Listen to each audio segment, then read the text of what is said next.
Assalamualaikum warahmatullahi wabarakatuh. Salam sejahtera untuk kita semua.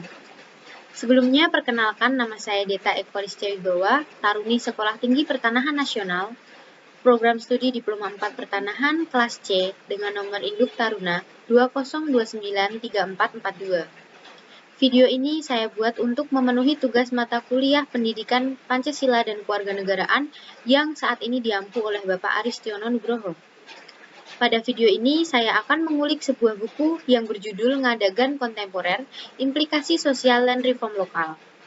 Buku ini ditulis oleh Bapak Aristiono Nugroho, Bapak Tulus Subroto, dan Bapak Haryo Budiawan, yang mana ketiganya merupakan dosen di Sekolah Tinggi Pertanahan Nasional.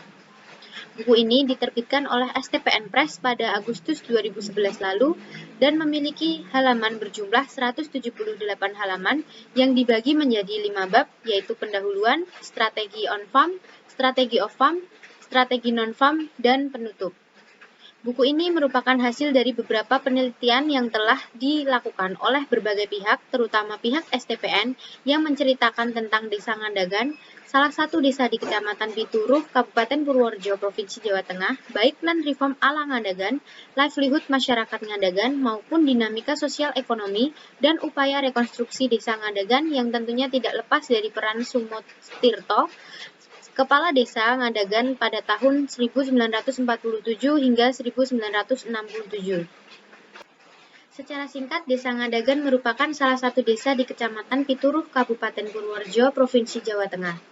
Masyarakat Desa Ngandagan memiliki mekanisme unik dalam hal pengelolaan tanah yang diwarisi dari leluhur mereka sejak tahun 1947. Mekanisme ini mewajibkan para pemilik tanah menyerahkan hak garap atas sebagian tanahnya kepada pemerintah Desa Ngandagan, yang selanjutnya oleh pemerintah Desa Ngandagan diserahkan hak garapnya kepada kepala keluarga petani yang tidak memiliki tanah. Inilah land reform ala Ngandagan yang berlangsung hingga saat ini, tahun 2011. Land reform ala Ngandagan dicirikan dengan adanya kulian, yaitu orang yang memiliki tanah 1 kuli atau 300 ubin, yang 1 ubinnya sama dengan 14 meter, yang pada masa Sumotirto diambil hak garapnya seluas 90 ubin oleh pemerintah Desa Ngandagan untuk diberikan kepada petani Desa Ngandagan yang saat itu tidak memiliki tanah. Namun, hak atas tanahnya tetap berada pada kulian. Kulian tidak memiliki kewajiban karigan atau kerja bakti dan ronda malam karena sebagian hak garap atas tanahnya telah diserahkan pada pemerintah Desa Ngandagan untuk diserahkan kembali kepada buruh kulian. Livelihood atau penghidupan merupakan suatu cara untuk mendapatkan sejumlah uang yang akan digunakan untuk memenuhi kebutuhan hidup.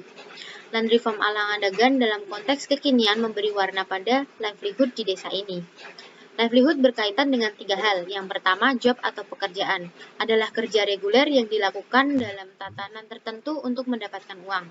Yang kedua, karir adalah suatu pekerjaan yang dilakukan dalam jangka waktu relatif panjang pada hidup seseorang yang memberinya kesempatan untuk bergerak ke posisi yang lebih tinggi. Dan yang ketiga adalah profesi, yaitu suatu tipe kerja tertentu yang membutuhkan pelatihan khusus. Ada 4 prinsip pertanahan yang sesuai dengan penerapan land reform ala Ngandagan sejak tahun 1947 lalu, yaitu 1. Kesejahteraan masyarakat, yang kedua keadilan pemanfaatan, penguasaan dan pemilikan tanah, yang ketiga keberlanjutan sistem, dan yang keempat adalah tata kehidupan bersama yang harmonis. Lalu ada 3 dimensi utama yang berkaitan dengan livelihood yang mana mendorong terjadinya livelihood, yaitu dimensi hukum, dimensi sosial, dan dimensi keuangan. Dalam konteks kekinian, livelihood dibangun pasca land reform ala Ngandagan yang dibangun di atas basis pertanian dan non-pertanian. Sementara itu, dalam konteks keuangan, livelihood berkaitan pada penggunaan tanah suatu desa. Dalam konteks livelihood, diketahui bahwa farm atau pertanian bagi warga Desa Ngandagan memiliki arti penting.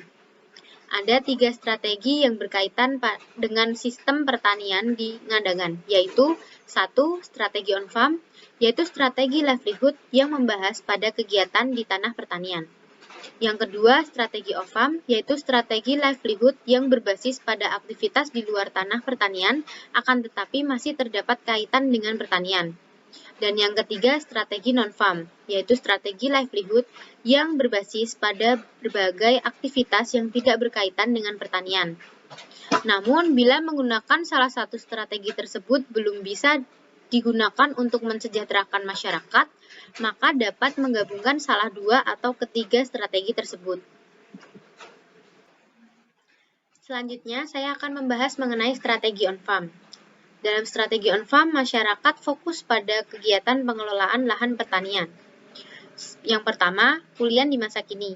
Di sini mengarah pada masa Sumotirto.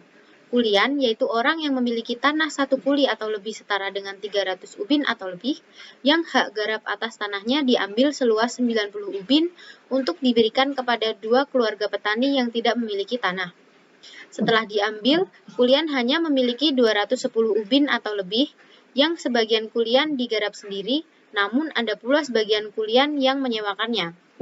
Dalam hal ini, kulian tidak lagi memiliki kewajiban untuk melakukan kerigan atau kerja bakti dan ronda malam, karena sebagian hak garap atas tanahnya diserahkan kepada pemerintah Desa Ngandagan untuk diserahkan kembali kepada masyarakat yang tidak memiliki tanah.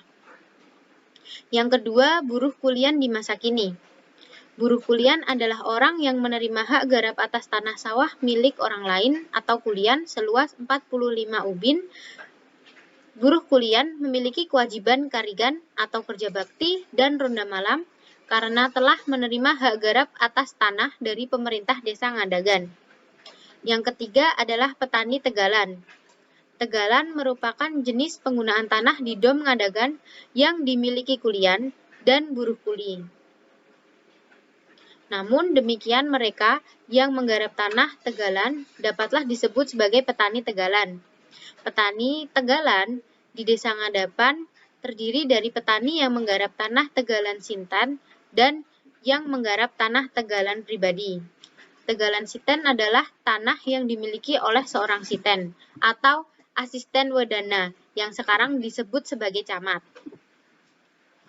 Dan yang keempat adalah pemanfaatan pekarangan.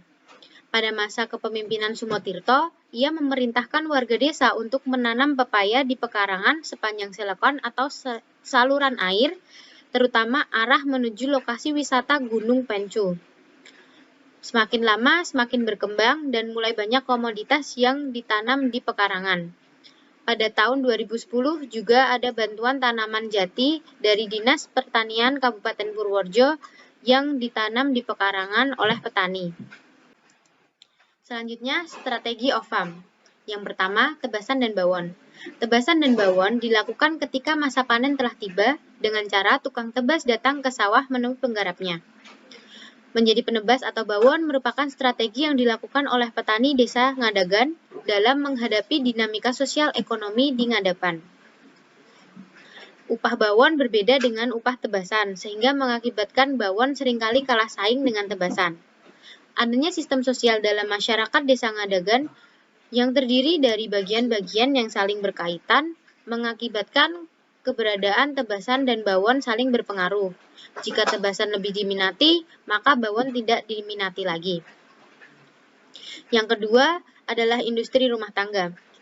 Industri rumah tangga yang ada di Desa Ngadagan adalah industri tempe skala rumah tangga satu-satunya yang ada di Desa Ngadagan. Industri ini dijalankan oleh sepasang suami istri di Desa Ngadagan yang dibantu oleh 2 orang ibu yang merupakan tetangganya. Relasi yang diberikan pemilik usaha pada 2 orang ibu ini bersifat kekeluargaan yang diwujudkan dengan memberi kedua ibu ini pekerjaan pada jam-jam mereka tidak terlalu sibuk sebagai ibu rumah tangga. Dalam konteks sosial, industri ini tidak bebas dari interaksi sosial dengan warga sekitar. Selain bantuan dari 2 orang tetangganya, industri rumah tangga ini juga mendapat bantuan dari tetangga yang lainnya meskipun bersifat insidental atau tidak rutin. Yang ketiga adalah usaha penyewaan alat. Ada 2 traktor di Desa Ngadagan yang disewakan kepada warga, yaitu milik pemerintah Desa Ngadagan dan milik Ketua Kelompok Tani Sidotani. Biasanya warga menyewa traktor beserta operatornya secara bersama-sama. Selain penyewaan traktor, ada juga pelayanan jasa pemarutan kelapa oleh Kepala Urusan Umum Desa Ngadagan. Namun kegiatan ini hanya bertahan selama 6 bulan saja. Selanjutnya adalah strategi non-FAB. Selain industri tempe skala rumah tangga, di Ngadagan ada 2 industri rumah tangga lainnya, yaitu pemintalan kapas dan usaha perkreditan barang kelontong yang menjajakan hasil pemintalan, tali plastik, alat tulis, dan mainan anak-anak sederhana, yang mana usaha ini cukup berkembang di Desa Ngadagan karena usaha ini memberi manfaat bagi warga Ngadagan, yaitu membuka lapangan pekerjaan baru dan juga memberikan kemudahan kredit pada masyarakat Desa Ngadagan dalam membeli barang kelontong. Yang kedua adalah buruh dan dagang. Untuk mencukupi kebutuhan sehari-hari, warga menggeluti berbagai profesi. Bagi mereka, prinsipnya adalah tidak malu-malu, yang penting halal. Ada yang menjadi penjual rongsokan, buruh, pedagang, tukang, dan lain-lain. Bagi mereka, masa bero atau setelah menanam padi hingga panen merupakan masa yang tepat untuk bekerja sebagai buruh non-tani. Hal ini mereka lakukan bukan karena tidak memiliki tanah garapan atau sawah, tegalan, atau pekarangan, melainkan karena hasil yang mereka peroleh dari tanah yang digarapnya tidaklah mencukupi. Yang ketiga, ada penyewaan alat. Selain adanya penyewaan traktor, di Desa Ngadagan juga ada usaha penyewaan alat lainnya, yaitu penyewaan mesin perontok kedelai yang disewakan saat Desa Ngadagan panen kedelai, dan penyewaan sound system serta diesel untuk memenuhi kebutuhan masyarakat Desa Ngadagan seperti acara pernikahan. Yang keempat adalah PNS dan pensiunan PNS. PNS dan pensiunan PNS di Desa Ngadagan memiliki status sosial dan ekonomi yang baik. Selain mendapatkan penghasilan dari menjadi seorang PNS dan pensiunan PNS, ada juga PNS dan pensiunan PNS yang merangkap sebagai petani dan pedagang. Yang kelima adalah merantau. Merantau merupakan salah satu strategi livelihood yang dilakukan oleh masyarakat Desa Ngadagan. Biasanya mereka merantau di kota-kota besar seperti Jakarta, Surabaya, dan Bandung. Selain itu, ada juga yang ke luar negeri seperti Malaysia, Singapura, Hong Kong, dan Brunei. Tradisi ini biasanya dilakukan oleh para pemuda yang telah lulus SLTA, dan mereka akan kembali ke Desa Ngadagan apabila mereka gagal di perantauan. Lalu dalam ketersediaan hukum dan ruang, masyarakat Desa Ngadagan sejak tahun 1947 atau 13 tahun sebelum lahirnya UU-PA telah menerapkan semangat yang sama dengan substansi pasal 7 UU-PA. Sehingga dalam dinamika sosial Desa Ngadagan, bahwa masyarakat Ngadagan menempuh strategi livelihood untuk mencukupi kebutuhan keluarga. Dan apabila dikaitkan dengan hak dan kewajiban warga negara, dalam buku ini telah dijelaskan bahwa kesejahteraan masyarakat Ngadagan adalah tujuan utama adanya land reform lokal di Desa Ngadagan. Sehingga jika dikaitkan dengan hak dan kewajiban warga negara, maka akan berkaitan dengan 3 aspek, yaitu sosial, budaya, dan ekonomi. Yang pertama, aspek sosial. Adanya hubungan kekeluargaan yang terbangun dengan baik di Desa Ngadagan membuat kehidupan sosial di Desa Ngadagan berjalan dengan baik juga. Para warga saling menghargai dan tolong-menolong antara satu dengan yang lainnya untuk memenuhi kebutuhan sehari-hari mereka. Yang kedua, aspek budaya.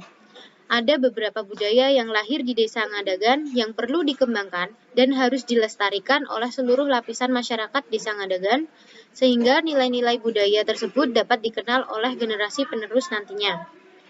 Dan yang ketiga adalah aspek ekonomi. Secara ekonomi, kegiatan ekonomi yang ada di Desa Ngadagan berjalan cukup baik. Hubungan kekeluargaan yang baik antar warga Desa Ngadagan membawa dampak positif pada aspek ekonomi. Adanya beberapa lapangan pekerjaan yang tercipta dan mampu menyerap warga Ngadagan sebagai pekerja, sehingga para warga dapat saling memenuhi kebutuhan mereka masing-masing. Saya rasa cukup sekian yang dapat saya sampaikan. Banyak salah dan kurangnya mohon maaf. Wassalamualaikum warahmatullahi wabarakatuh.